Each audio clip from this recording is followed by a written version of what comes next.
All right, let's say we're continuing on this discussion with naturalistic teaching. You have a routine.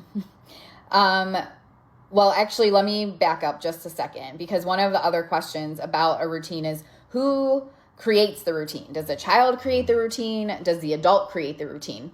And that was a discussion we had as well, where ideally you're following the lead of the child and the routine is being created based, again, naturalistically on whatever it is that they're interested in.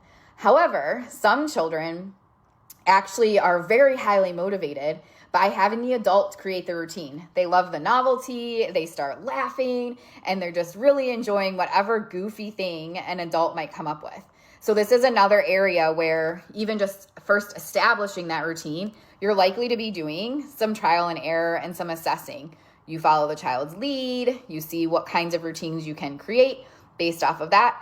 And you also, especially initially, if the child's comfortable with you being in their space and showing them different things, you might model a few different routines as well, with no expectation, no demand on like this, that they have to do what you're doing. You're just showing them like some silly, funny routine and seeing how they respond to it. If they're laughing and they really enjoy it, then you might repeat what you were doing a few times and see if they want to join you in participating in that routine.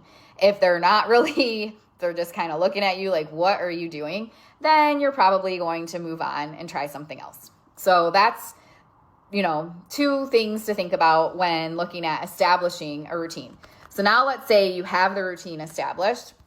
A lot of times people want to know, like, what's next? What's the point of even having a routine? What skills are we working on? All of that kind of stuff. There's so much, like I could spend hours talking about this, but the one thing that I really want people to think about for this is how the child is engaged when you're doing the routine. What does that look like?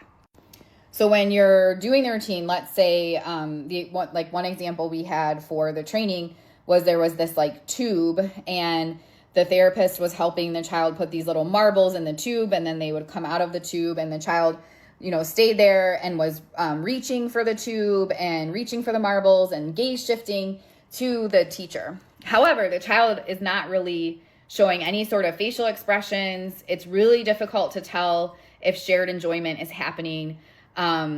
He definitely seems to enjoy the object and the activity, but it's not clear that there's a qualitative component in terms of interacting with the therapist around this routine and this activity. So for that situation, what would our next step be? And of course, it will vary depending on the child and their priorities and preferences. But generally speaking, a lot of times people will see a child engaging in, okay, they're staying here, they're doing their routine with me, they're reaching, they're gaze shifting, and they want to complicate things. They want to try to move on, and maybe they'll try to do more like requesting or just increase the expectations and the demands for the child around that routine.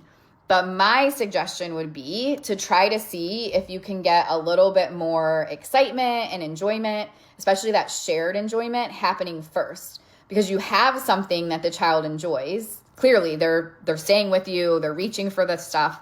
So they like the items, but can they like you too?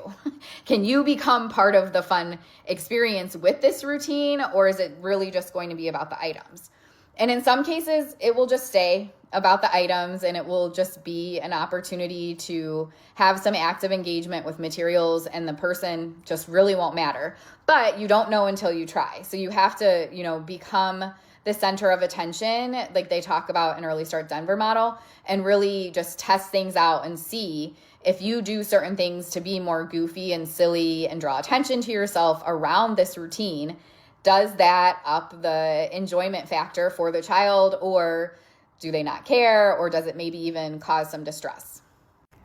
So how do we do that? You could do things by making silly noises. You could try putting the marbles in really slow, putting them in really fast, having them come out really slow, having them come out really fast. You could try holding the tube up high, holding the tube down low. You could try like moving the tube around like the child has to try to get it type game. So there's a ton of different things that you could try to do to see, like, can I by my interaction with this routine, make this a more enjoyable experience for the child? Or if I start doing all of these things, are they like, no, thank you. I no longer would like to do this activity.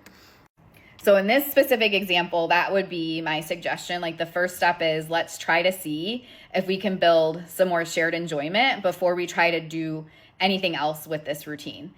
In the next video, I'll talk about, well, what happens if you don't build more shared enjoyment?